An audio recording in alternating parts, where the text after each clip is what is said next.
Olha aí, pessoal, o governo Lula e a mídia esquerdista estão comemorando os números do superávit primário obtido no mês de janeiro. Pois é o maior valor nominal, de acordo com o pessoal aqui da revista Fórum, né? Bateu um recorde histórico.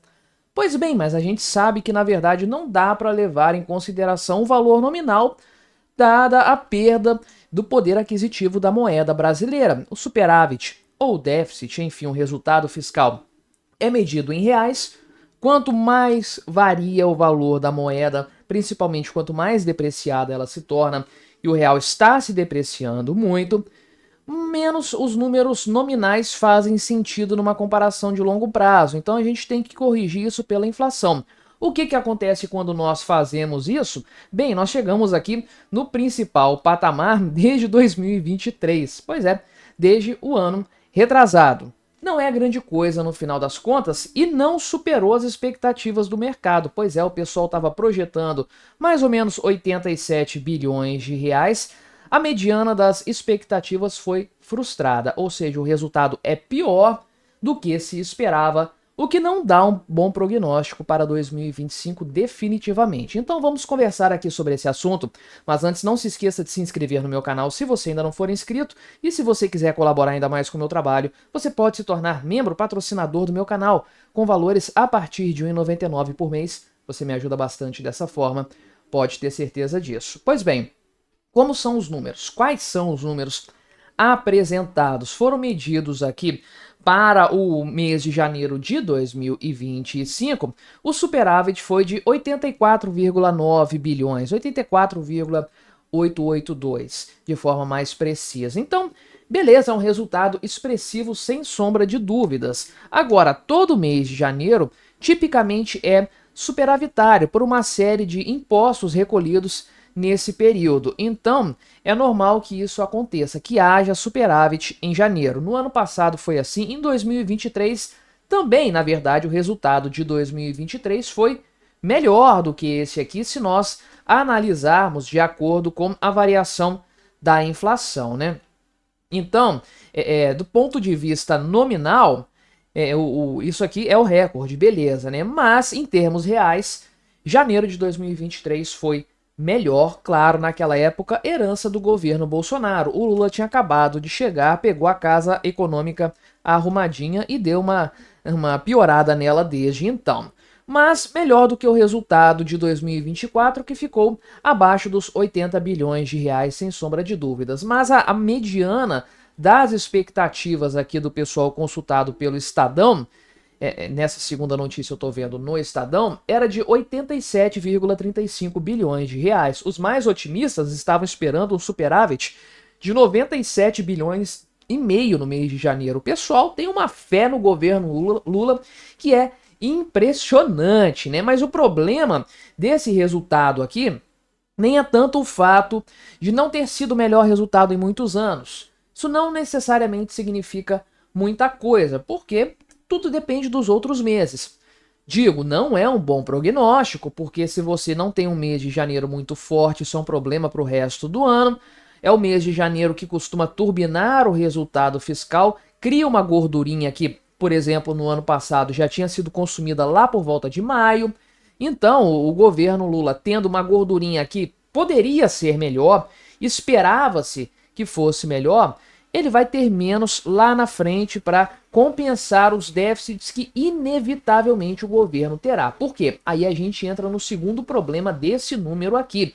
Não é a comparação com o ano anterior, não é a comparação com valores nominais ou reais, nada disso. O grande problema mesmo, o grande entrave nessa história aqui, é a evolução do resultado enquanto um equilíbrio de receitas e despesas, porque as receitas cresceram em termos reais 3,5% na comparação com janeiro do ano passado.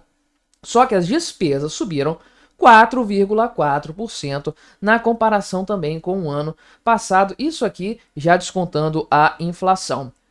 Ou seja, o resultado está piorando de forma constante, o resultado está ficando mais estrangulado. As despesas estão crescendo mais rápido do que as receitas. E tudo bem que quando você tem um resultado primário positivo, você tem uma margem de segurança para lidar com isso. Agora pense no cômputo geral do ano. Você teve resultado deficitário no ano passado, ainda com todas aquelas ajudas do STF.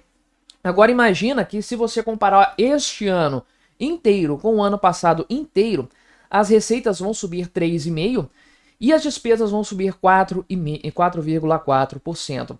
Como as despesas superaram as receitas no ano passado, isso significa que o rombo vai ser maior. É simples de entender. Olhando só o mês de janeiro, dá para lidar com isso aqui porque é um mês superavitário. Beleza. E o resto do ano, como é que fica? A partir daí você começa a ver o quão problemático que é esse número no fim das contas. Nossa, um superávit, que lindo, que maravilha. É tipo o IPCA de janeiro, né? Jornal Nacional falando o melhor resultado da série histórica. E vamos ter um dos piores meses de fevereiro, porque eventos sazonais levaram àquele cenário. Agora, o pessoal tá comemorando, né, o superávit primário aqui, um recorde histórico em valor nominal, o que é engraçado, né? Porque esse pessoal da esquerda, revista Fórum, eles vivem falando que não tem que ficar fazendo controle fiscal, cortar gastos, nada disso, porque tem que fazer políticas públicas, gasto é vida e etc. E esse pessoal, quando tem a primeira notícia pseudo-positiva, já correm para fazer esse tipo de manchete aqui, né? Uma coisa completamente patética, né? Veja aqui que o principal impacto nas contas públicas continua sendo a Previdência Social e também o BPC, que subiu 14,8% na comparação com o ano passado. O gasto da Previdência subiu 2,4%. Então subiu, mas não foi aquela coisa estrondosa, embora o montante geral seja muito elevado, qualquer percentual que sobe faz com que o impacto no resultado fiscal seja considerável. Agora o BPC, meu amigo, quase 15% de aumento de um ano para o outro, é um descontrole completo, sem sombra de dúvidas, né?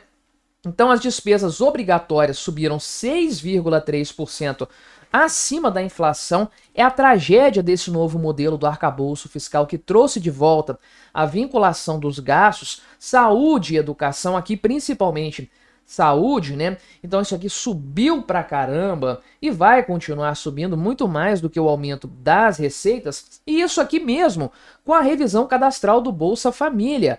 Ou seja, o governo cortando um monte de coisas nas despesas discricionárias, agora as despesas obrigatórias continuam tomando uma parte considerável, substancial do orçamento e fazendo, né, nos dando a certeza, a convicção plena de que, na verdade, o orçamento brasileiro está fadado ao fracasso em poucos anos, né?